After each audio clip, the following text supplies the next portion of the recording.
Welcome to the Samson Strength Coach Collective. On today's episode, we have a very special guest. I introduced it the same way as always, but I think this episode was very intriguing and something that I think could be beneficial to a lot of our listeners. Today's guest is Rachele Pojednic. She's has a ton of different titles. Had a very interesting career within the health sphere. And I say health because it dives into different realms of strength and conditioning, nutrition. Basically performance. I mean, anything that you can really think of within the health sphere, she's done. But currently serves as the director of scientific research at Restore Hyper Wellness and is a faculty member at Stanford University, where she teaches sports nutrition. Rachele was very interesting to speak with. And one, I think it's useful. I say it's useful to our strength and conditioning listeners is because we break down how to read research and how to understand the value behind research, and also how to understand when research may not be up to specific standards, and then what specifically to look for. But then also to see, somebody who did not specialize, ended up working in multiple fields, and then was able to hyper specialize after that process. So, as always, it's very exciting for me to have these conversations, but this one was quite different. And I hope you guys all get the same thing out of it that I did. And I certainly hope you enjoy. Thanks for listening.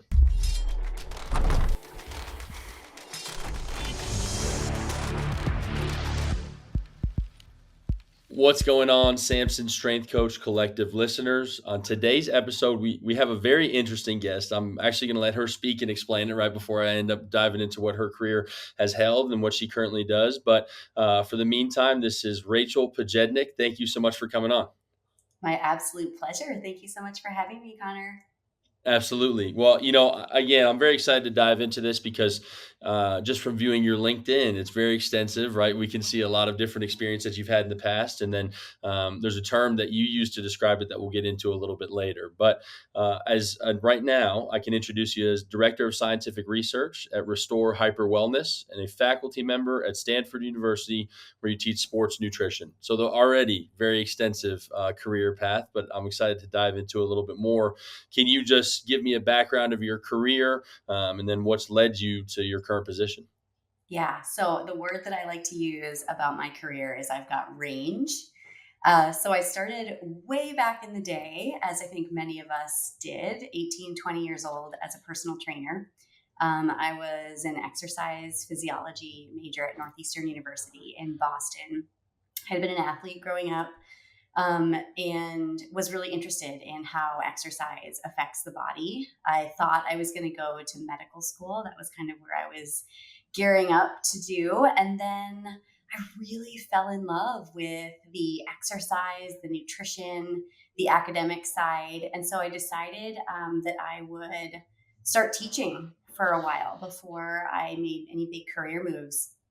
And I started teaching at a small private school just south of Boston and became their strength coach. And so that's really where we transitioned into the strength and conditioning world. Got my CSCS, did the whole thing, and was coaching high school kids in this brand new, beautiful fitness center that they had just built. Really doing some awesome work with the football team, the basketball team, the hockey team. They were a really great program. And so got super excited about coaching and teaching. And I had not seen that coming for myself at all. And so I had this really terrific opportunity at that school where they said, we'll pay for you to go back to school to get your master's. So I went back to BU and got my first master's, which was in coaching and physical education. And at the time, it was awesome because Mike Boyle was the coach there, the strength coach. And so I got to do a couple of years of interning with him and with the hockey team. It is still my claim to fame that I was his first female intern. And so I really started to get interested in this field of strength and conditioning, and just really immersed myself in it in a way that I did not at all see coming. And then I started to really get into nutrition, as I think we all do, right? We recognize that exercise and nutrition are so intricately involved with one another. And so I decided to keep going with my schooling, and I went back and got a second master's in nutritional biochemistry. And I really wanted to work with athletes. And surprisingly enough, in Boston, there is not a nutrition program that works specifically with athletes at the master's and then the PhD level. So I had to pivot and I went into healthy aging. And so I started to work with muscle and a disease called sarcopenia. We're all, hearing about the muscle wasting with aging, and got to work in the nutrition, exercise physiology, and sarcopenia lab at Tufts. So I was there for like 6 years. And the really cool thing that I started to recognize was performance and aging are on the same spectrum, right? So if you think about aging and you think about how things start to break down, and then you start to look backwards, you can think about how to enhance them, how to optimize, how to, this is such a buzzword now, how to increase longevity, right? And so I really started to think about all of those things. And when I graduated, I started going back to this route of coaching and of teaching. And so I got a faculty position in Boston teaching exercise physiology and nutrition to exercise science students and to registered students that were going to become registered dietitians. Did that for about 6 years. And then COVID hit, right? And everybody's world just kind of got shook upside down. And my husband and I went up to our little cabin in Vermont for what we assumed was going to be the 2 weeks that Mm. COVID was going to last, right? 2 years later, we were still there. And so I started working and I pivoted my career to a university up there called Norwich University. And if you know anything about Norwich, you know it is a senior military college. And so now, rather than thinking about sports athletes, I started to think about tactical athletes. So, how does performance relate to what's going on in the field for war fighters, for firefighters, for police officers, first responders? And so again, it's on this spectrum of human performance optimization. We're thinking about how you can perform on the field as a soccer player, how you can perform in the field as an army soldier, how you can age well regardless of who you are. And so the spectrum just kind of kept broadening for me. And then my husband, who's an athletic coach, he's a rowing coach, got a position out here on the West Coast. And so we transitioned back out here. And as you can see, I kind of bounce around a little bit in jobs. I started to get a little itchy and antsy with academia. And I was like, you know what? This is moving really slowly. My research, I'm a supplement researcher. That was what I was doing my work on for human performance. And I was like, yeah, man, this is going really slow. I was like, I wonder what a pivot to industry would be like. And so I had a dear friend who was the chief medical officer at the time at the company that I now work for called Restore Hyper Wellness. And he called me up and he said, Rach, you're moving to the West Coast. Would you ever blow up your career in academia and come and work for me and do really good research, the challenging research that I know you do? I had done my research on vitamin D and muscle, did some work on CBD, gotten a couple of pretty good grants there. Would you come and do that on the industry side? We want to create a division of Restore called Restore Labs, where we really want to start to put some teeth behind some of these recovery metrics that we have. IV micronutrients, cryotherapy, red light, infrared sauna. Will you come and study this here from an industry perspective? And I said, yes. And I still need to have a touch point with academia. And so I had a really great network at Harvard that sort of let me pivot over into Stanford, and have been working as faculty member with the human biology department here and their Institute for Lifestyle Medicine. And so, it all kind of comes full circle, right? Where you're thinking about how can we optimize performance? How can we optimize longevity? And that's basically what I've been doing with different pockets and different populations over the last 15 years. Wow. Well, I mean, it's always interesting for me to hear somebody's story, right, and what their background is. But you have by far the most varied, and what I mean by that is within different fields, right? So, typically you see the path of strength and conditioning. It's like, okay, GA, assistant coach, head strength coach, right? And then, people will say, oh, well, I've had a wild career. You wouldn't have expected where it went, but it's still always within strength and conditioning. And then the same could be said for dietitians. The same could be said for research and academia. And so I guess my question to you is what guided you through making all these decisions? What, made you feel comfortable with changing between these fields and then eventually interconnecting them with your range? Yeah. there is a red thread here, right? So if you do think about, muscle as my tissue and um, health and longevity, healthy aging, performance. And so that was kind of my guiding light through all of this, right? Is if it didn't fit in that sort of space, then it wasn't necessarily the right thing for me. And so as I started thinking about where these different spaces are, I really started to think about how they overlap. So, one of the things that I always talk about is my life is a big Venn diagram, right? And so, Venn diagrams are those kind of like circles that overlap with each other. And so, if you have, two or three, four circles, I kind of live right in the middle of that, whether it's exercise and training, whether it's nutrition, whether it's understanding how to research that and to show what the outcomes actually are. I really liked putting all of those pieces together in one big Venn diagram so I could live in the middle and really talk about the mechanisms behind what is happening in your body so that I could explain it to my athletes, to my students, to my fellow colleagues. And so I said once to an advisor of mine at Tufts when I was doing my master's and my PhD there, she was like, oh, you're doing some really intricate work in the lab with vitamin D and muscles and you're growing cells and you're, doing muscle biopsies. She's like, what are you going to do for your postdoc? What lab are you going to work for? And I was like, I don't really want to do this deep lab work forever. And she had this face like, oh, we've invested so much money in you. Like, what do you mean you don't want to do this forever? And I was like, no, I want to take this information and I want to bring it out into the world, right? Like, that's what I want to happen is I don't want my research to end up on a shelf somewhere where nobody is ever looking at it, nobody is understanding it. I want to be able to bring this to the people that need it, to my athletes, to my fellow coaches, to my students. And so that was really the guiding light, is taking these pieces, making sense of them, and then communicating to the people that need it most.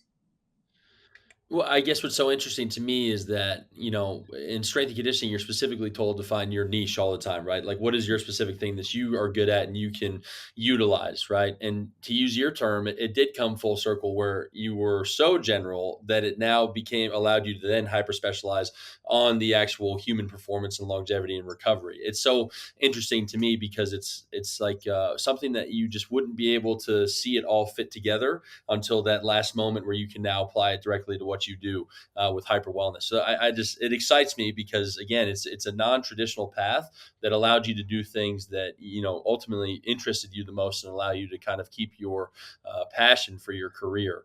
Do you feel like having that such a varied background allowed you to kind of be a little bit more selective with what your next position would be or what you wanted to do, or did it help you understand exactly what you were looking for?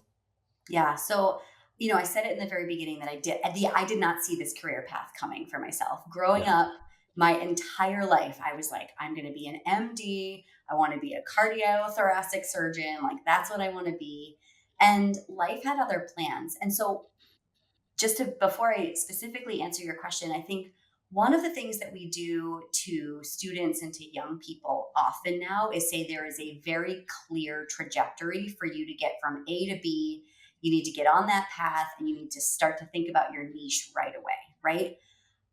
I'm in my mid 40s and I'm only now just figuring out what my niche is because I've dabbled in a bunch of things to see what fit well and what I really liked and what I really enjoyed. And I had time to build out my Venn diagram, right? So I had time to say, okay, if I want to focus on nutrition, I also want to make sure I'm focusing on nutrition and muscle health. If I'm focusing on muscle health, we all know now, although we knew it back in the day. And I'm biased, but I'm right, that muscle is the tissue of longevity, right? Where we only used to think about it as the tissue of athletes, of performance, of physique, right? And now we're realizing, oh, shoot, this is actually really important into our 50s, 60s, 70s, 80s, 90s. And so as we start to think about that, if you don't play within all of these different spaces, then defining your niche too early starts to be really limiting, right? And so now that I'm sort of entering the midpoint of my career, I can say, all right, I've got some expertise over here. I've got some expertise over here. I'm a really good researcher. I can put all of these things together and define the next, and I would say probably best chunk of my career here in the sort of like middle to second half, because I really know who I am and I really know what I'm good at. Wow.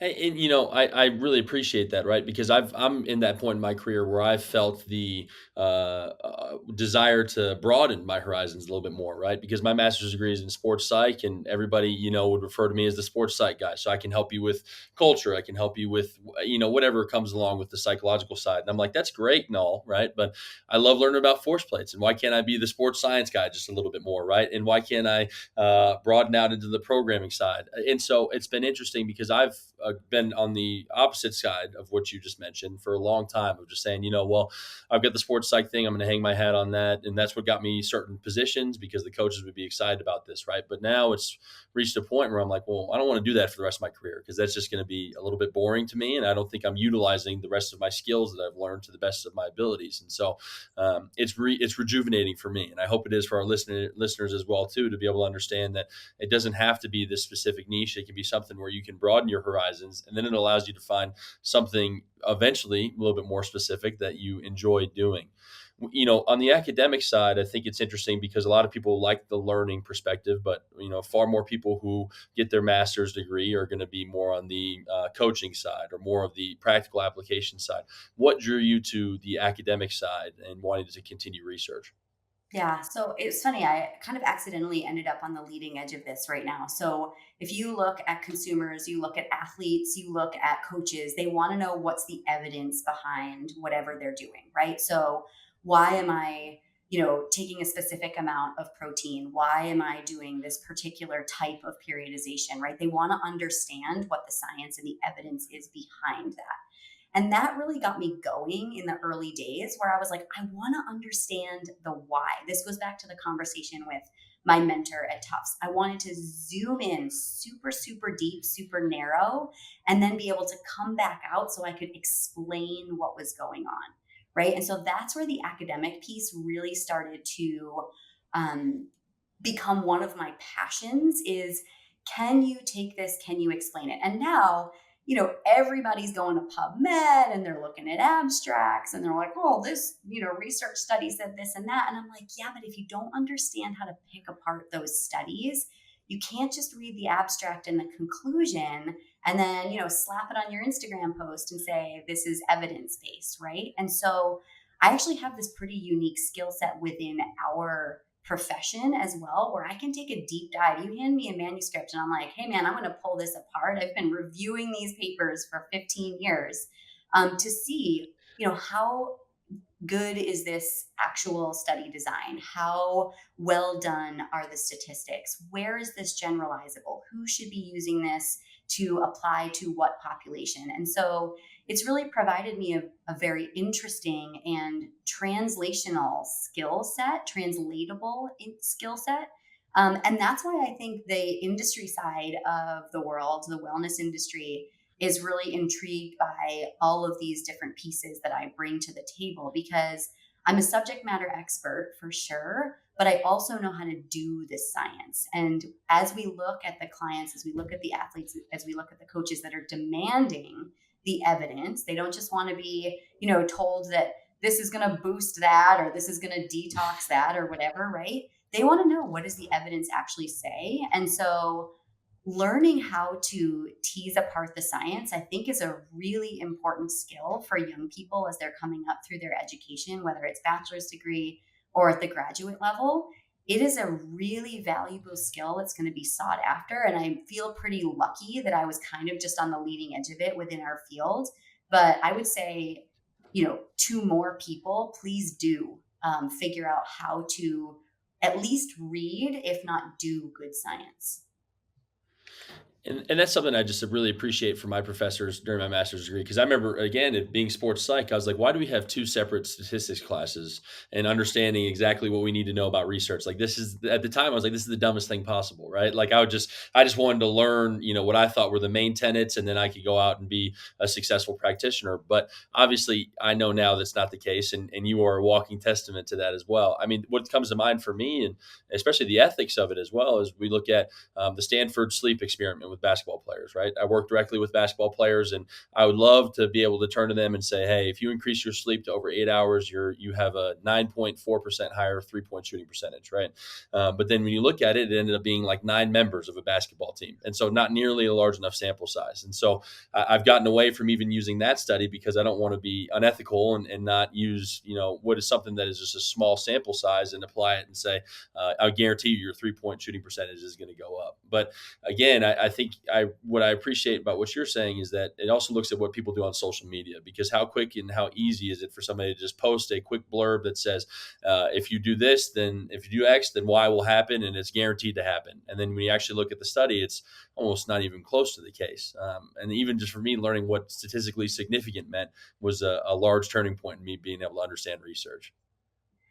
And I think this is the thing that's so important is because the marketplace, and I mean that very broadly, right? Whether it's in the weight room, whether it's in an industry space, is really looking toward pivoting into, well documented claims, is that a lot of people are using, terms like science says or the research shows.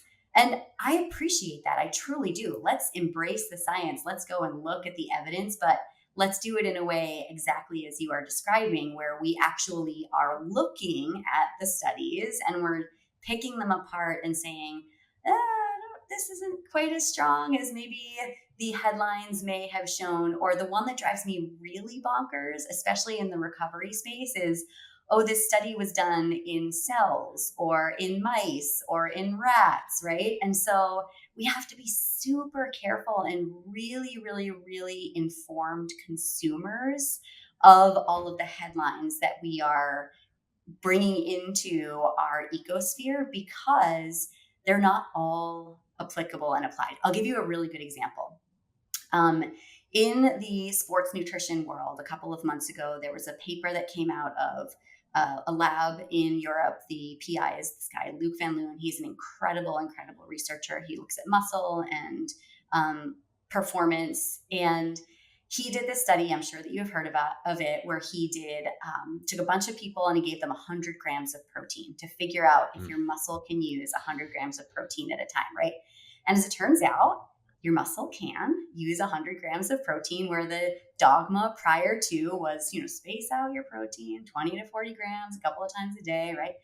And so, this blew up the sports nutrition world. There's headlines everywhere. He's on podcasts all over the place, right? And the interesting thing about these outcomes is, number one, it didn't disprove the 20 to 40 grams, interspersed throughout the day. It just said there was an alternative, which is really cool Mm. and exciting.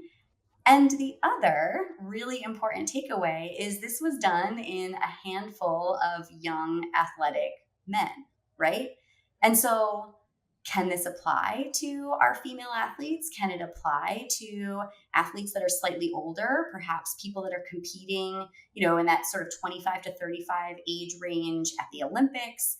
Can it apply to our masters athletes? I don't know, probably, but this is the stuff that we have to think about is, oh, all of a sudden, the sports nutrition world is turned upside down. Not really, not really. We need to look at this study and really take it for what it says. But these are the kinds of things that we need to be thoughtful about as practitioners, as coaches, as people that are mentoring young people or athletes across their lifespan, is what is this data actually saying and how can I use it for the group that I'm working with? Well, one thing that I love that you said in there too is it doesn't disprove the opposite theories that were already, excuse me, introduced, right? And I feel like in strength and conditioning, that's like the number one thing that I see is people will talk about, oh, well, I put these athletes through triphasic and our counter movement jump was up higher 2 inches than previous years, right? And it's like, okay, that doesn't mean that it's the only way to improve your vertical jump, right? And I feel like that's where people get very lost in it. I'm sure even more so, I'm preaching to the choir now with the research side of things. What advice would you have for coaches who like to look at research? Is there any things that they should initially look for within a study, or are there any potentially like online courses they should look at to help better understand research studies? Yeah, so I think a couple of things. The first thing that I would always say is when I'm teaching a research methods class, the first thing that I say is skip the abstract, go straight to the methods, right? Like what actually was done in this study. And if you don't understand, the sort of intricate statistics, it's okay. Just look for those things that came out statistically significant or not. And then go read the discussion and the conclusion, because that's going to give you the clues as to what this study actually said and discovered, what the limitations are, which are really, really important, and who this is generalizable to. So when I say generalizable, it's, if we do a study in young athletic men, can we generalize that to postmenopausal women, right? And so, you have to be really careful about that.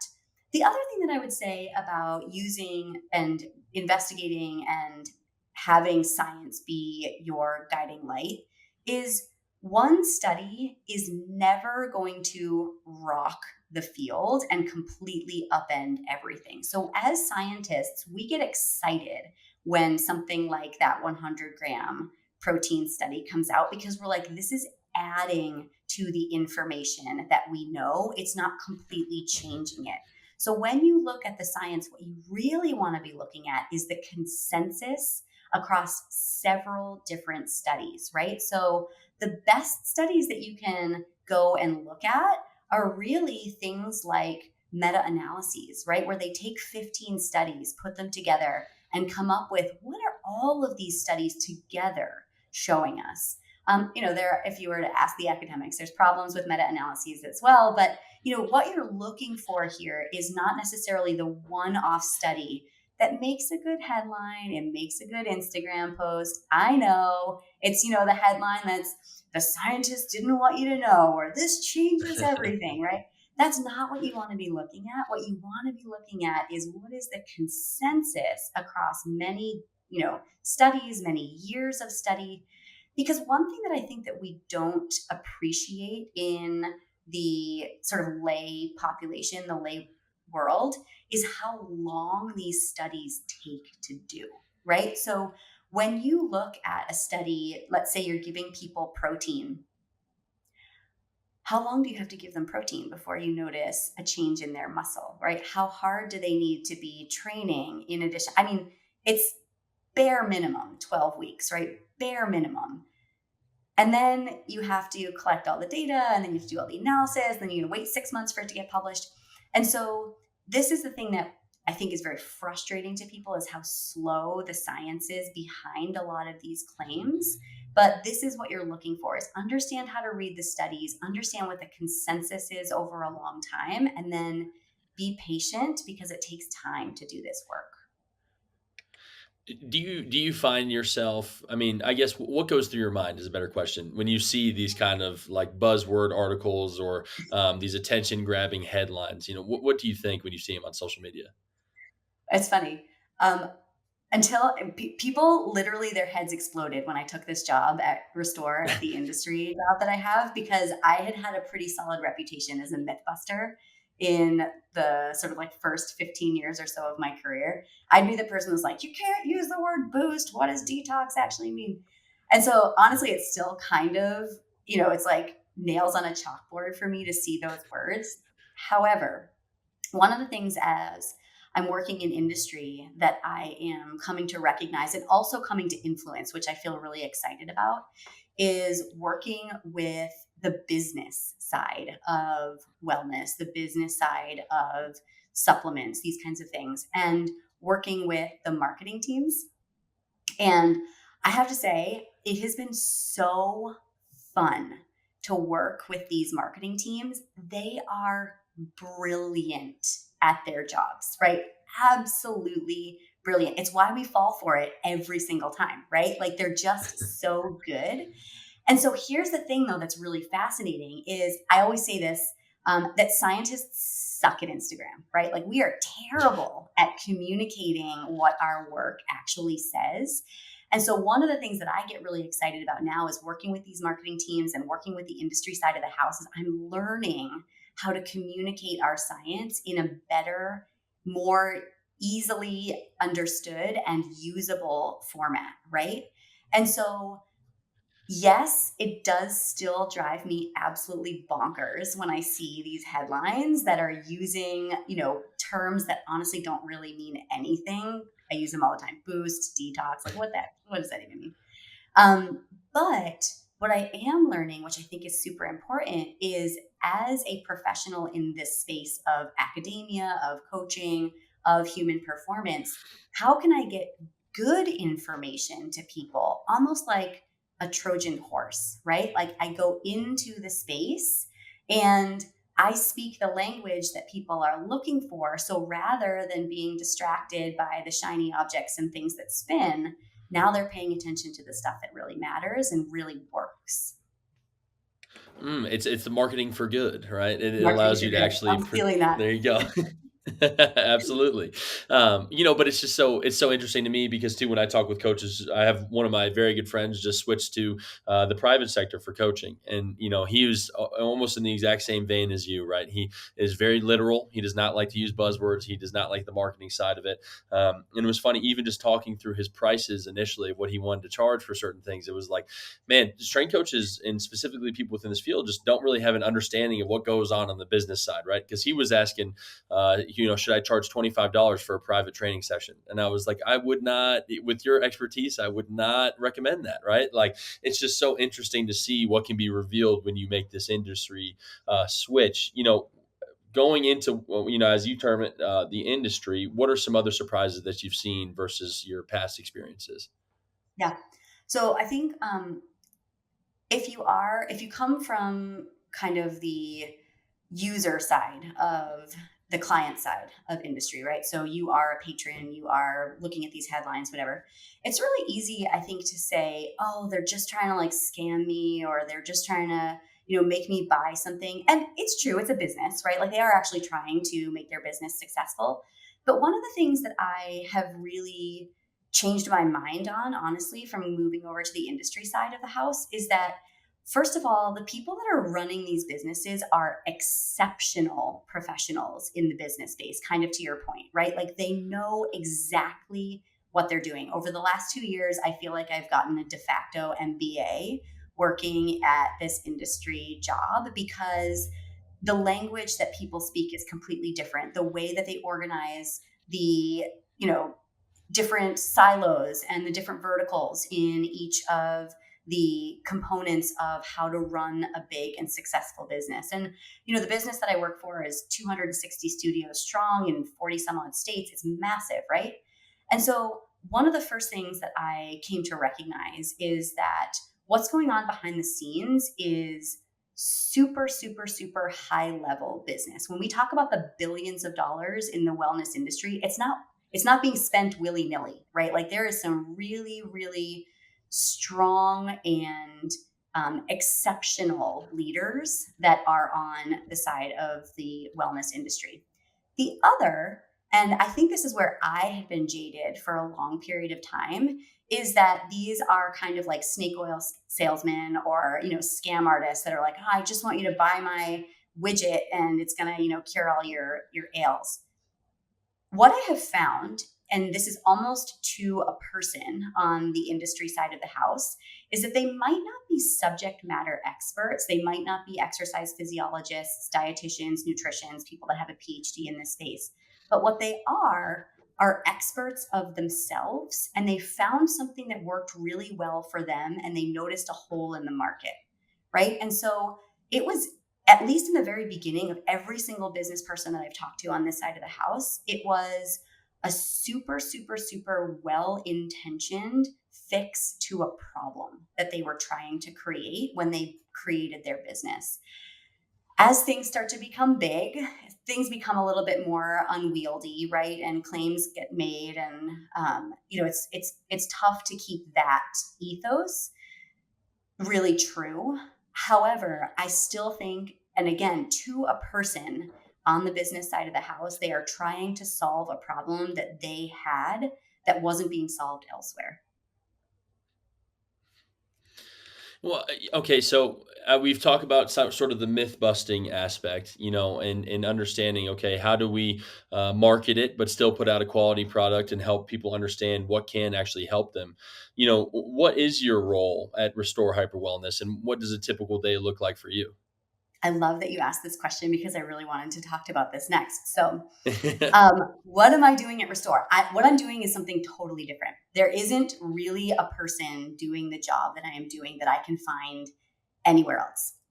So, as a person that comes from academia, somebody that has been doing research, somebody that has been a faculty member for years, and somebody that's been very skeptical of the wellness industry and the claims that they have been making, I all of a sudden am handed this lab right in the middle of the jungle of the wellness industry, right? And so, what I am doing, which is completely different than anything that has been done before, is I am reaching out to almost everybody in my Rolodex of high level academics and saying, I have a toy box of incredible recovery tools that are so understudied, and I've got funding, and there are claims that are being made about these products, and I want to understand, are they true?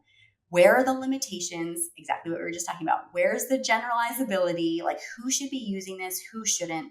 And so I have actually had an incredible response from academia to come and work with me at Restore for a variety of reasons. So the first thing is, I call them the toys in my toy box, right? So if you know Restore, you know we have cryotherapy is kind of our primary recovery tool. Cryotherapy and cold plunge are so hot right now, so cold right now. Infrared sauna is one of our secondary ones. Compression, red light therapy. We have IV micronutrients. And so everybody is making claims, including us, based upon interesting, compelling data, but small amounts of it, that these things help with recovery, with longevity, with healthy aging. And so I wanted to know, like, all right, let's do the study. Let's do the study, right? And so, what happens in industry oftentimes is people will outsource their research. So they'll be like, oh, I want to test this thing.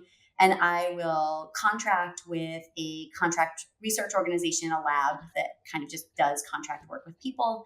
But what Restore did, which I thought was really, really cool and interesting, is they created an internal lab that they were like, no, we're going to start investigating all of our own therapies and really think about how they help our clients, how they help our athletes, how they help different folks in the community. And so we have a couple of really, really awesome partnerships that we have started to lay down.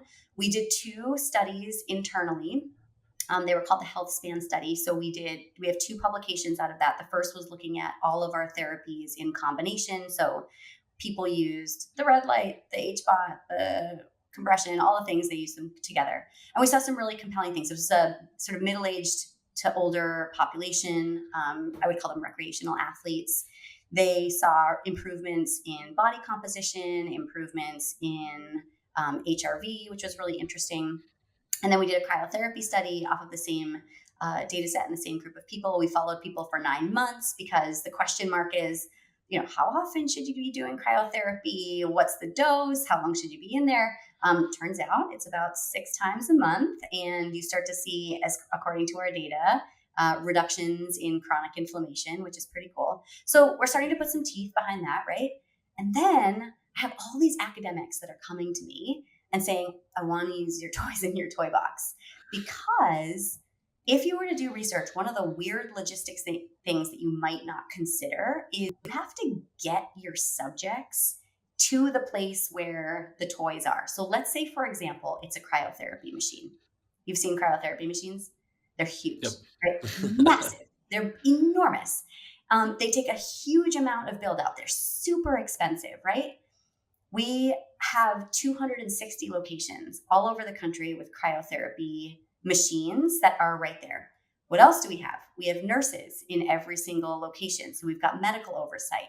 We have somebody that's standing at the door that can open the door and close the door, make sure that that person is safe. All of those things cost a ton of grant money to have. Not to mention that if you want a cryotherapy machine, you need to put it somewhere. right? So I am from Boston. I am now in Northern California. There is no space for anything, never mind a gigantic cryotherapy machine, right? Also, here's a fun one. Every single one of our locations is located in a place with free parking. If you are a Mm. researcher out there, you know that if you want to bring somebody, let's call it to the hospital, you've probably been to the hospital before and had to pay for parking, it's $42 a pop, right? So if you want somebody to come into your cryotherapy machine 6 times a week or 6 times a month, and you need to get 50 people through in 3 months, that's 6 times 50 times 3 times 42 just for their parking, right? So what I have is time, money savings, and access to this equipment. And the response has been incredible. We actually just got a grant for using both cryotherapy and infrared sauna to help people that have long COVID symptoms, right? So, people that have dysautonomia, their nervous system is dysregulated, there's no cure for long COVID right now. All we can do is treat symptoms. So I've got people like that coming at me and saying, how can I use your equipment? How can I use your space? How can I use your infrastructure to help real people? So we're going to be looking at a lot of different things. We're going to be looking at different mental health states. We've got a couple of grants lined up. We're going to be looking at athletic performance and recovery. We're going to be looking at longevity. I actually kind of hate that word, longevity. We use it all the time. Healthy aging is really what we're looking for here. You can't measure longevity really because you have to measure it until people die. But that's another topic for another day. So we're going to be looking at all of those things, which is what makes Restore so unique and different is we have access to these things that everybody's using anyways. So let's study it.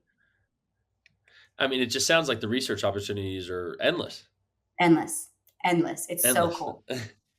Yeah, it's Well, so I fun. mean, okay, so I've got 2 questions that come to mind, and one is gonna be a bad question. I'm just gonna be honest ahead of time, okay? But I'm curious to There's see, no such right? thing as a bad But I'll question. start with That's the professor in me saying there's no such thing as a bad question. well, thank you. I appreciate it. I can hear my sister's a professor as well. I can hear her in the background speaking to me. But my first question is, I want to give you the opportunity. Is there any one specific myth or anything that you've seen that you would like to bust right now that you have the platform? Oh, it's such a good one. Hmm. Well, there is one lately that I have been working on that's very relevant to this population. So, a question that I get a lot is which is better, cryotherapy or cold plunge? And we know that the data that's coming out about cold plunge, specifically with strength training, is actually not particularly promising, right? So if we look at cold plunge, especially if you do it right after or in a very close proximity to your strength training, you actually can impede your strength gains.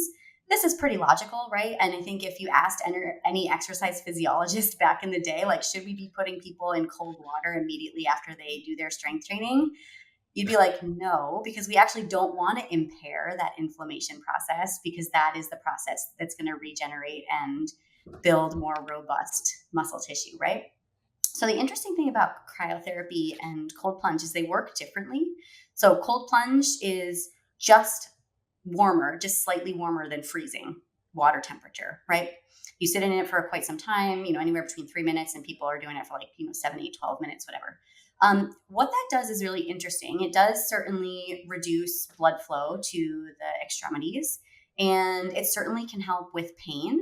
And the other thing that's really interesting about it is it lowers core temperature, which might be one of these issues that we're having with that impaired inflammation and then regrowth response with skeletal muscle. Cryotherapy, on the other hand, is ridiculously cold. It is absurdly cold, something like 200 degrees below zero. It's so frigid. And the way that cryotherapy works, which is really different than cold plunge, is it makes your skin super, super, super cold, unlike the just above freezing water temperature. And there seems to be some kind of nervous system response to what's going on with cryotherapy. You go in it for 3 minutes, it's just a chamber. And that switch of the nervous system, it kind of seems to be like a reset of nervous system response with all the nociceptors that are in your skin. That's a really different mechanism than what's going on in cold plunge.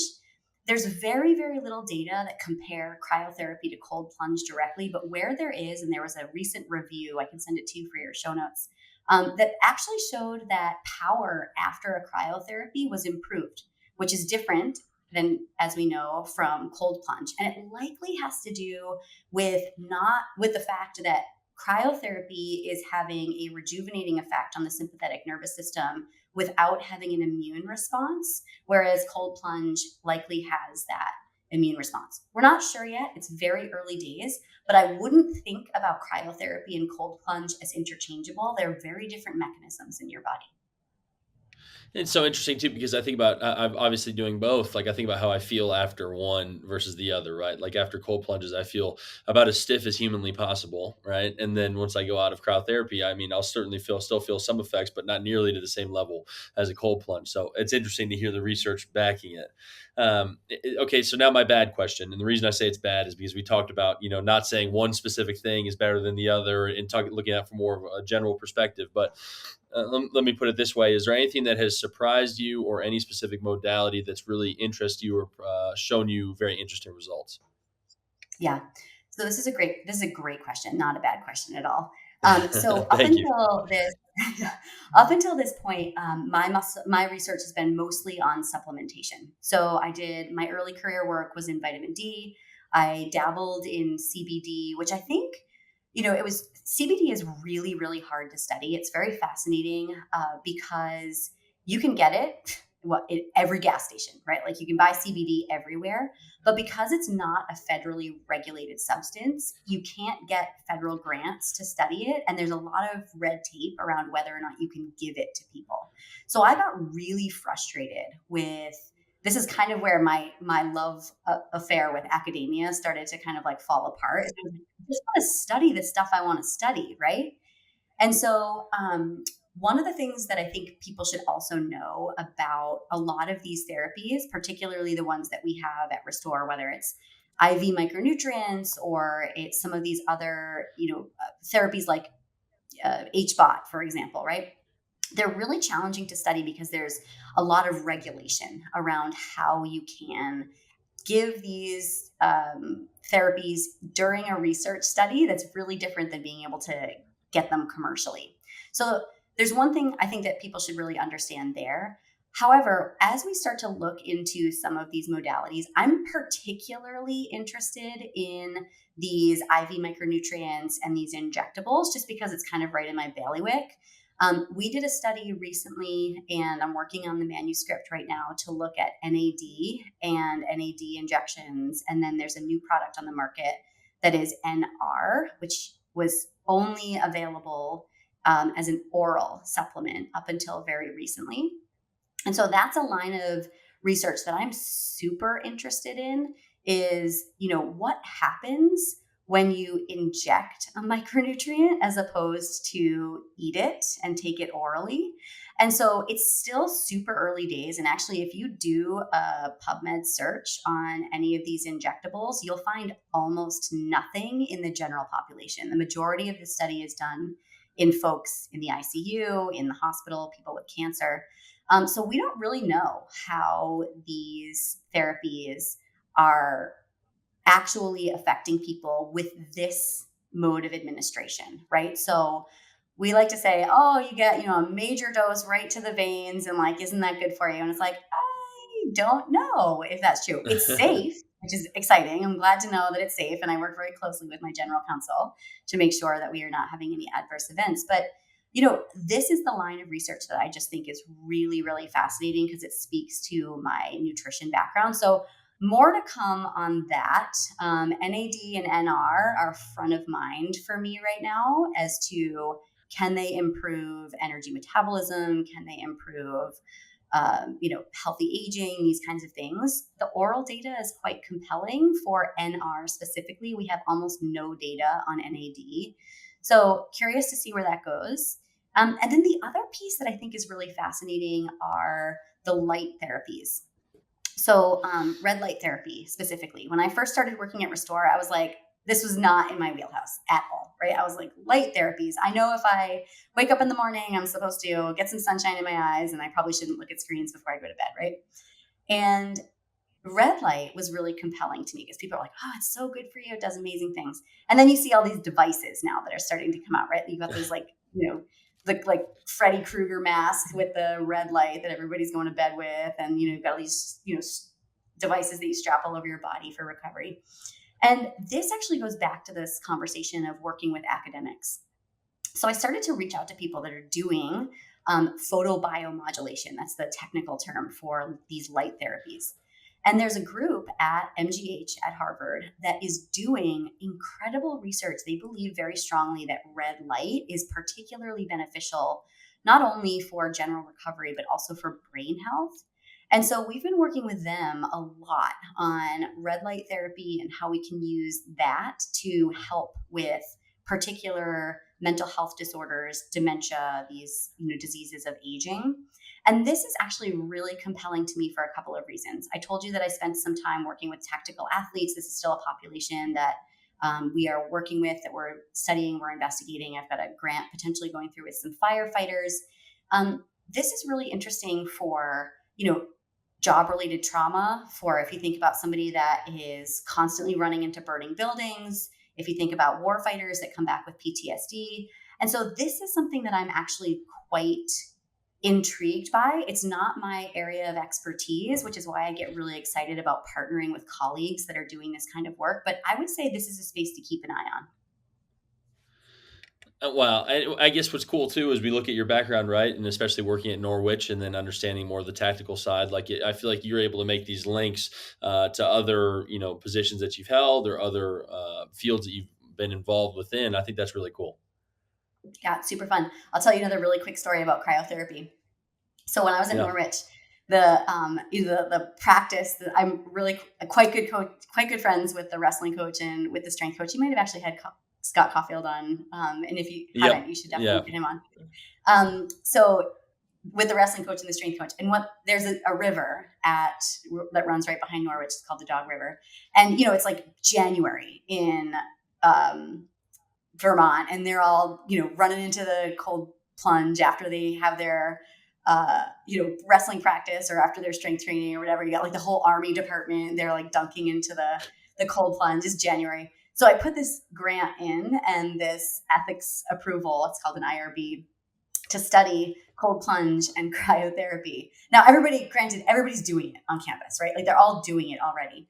And the IRB came back and they were like, we can't allow this to happen. What if what if somebody has a heart attack? What if somebody, we need to make sure that everybody gets medical clearance. There's a doctor on board, that every time you put somebody in the cold water. And I'm like, guys, look out your window. Like there are people jumping into the Dog River right now. So this is the stuff that I get excited about, is finally, I feel like I'm able to study these things that people are doing anyways, where, things like the cold plunge in the Dog River or the CBD or whatever, I got really frustrated about it. And so this is a really exciting opportunity to really think about expanding how we do research to help people that really need it.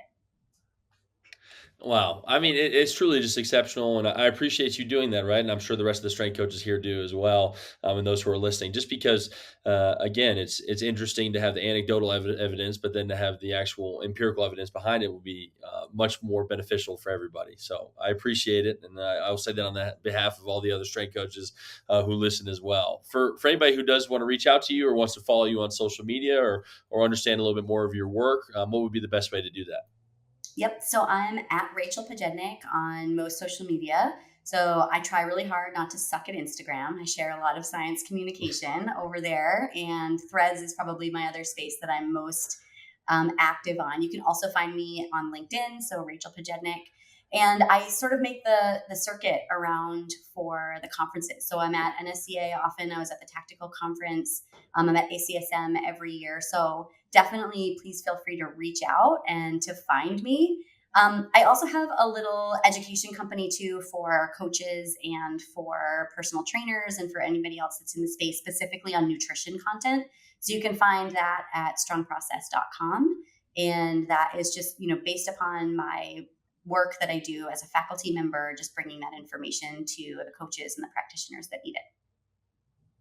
That's exceptional. Well, thank you, Rachel, so much. I've really enjoyed this conversation. It's been great to get to know you and hear about your work. Likewise, Connor, I will come back and let you know what happens with all these studies. Yes, and we're gonna. And now it takes time. Okay, so we'll reach back out in a couple years, but then we'll make sure we'll have you come back You got on. it. Give me a few years, then we'll figure out what red light is actually doing. Deal, deal. Well, thank you.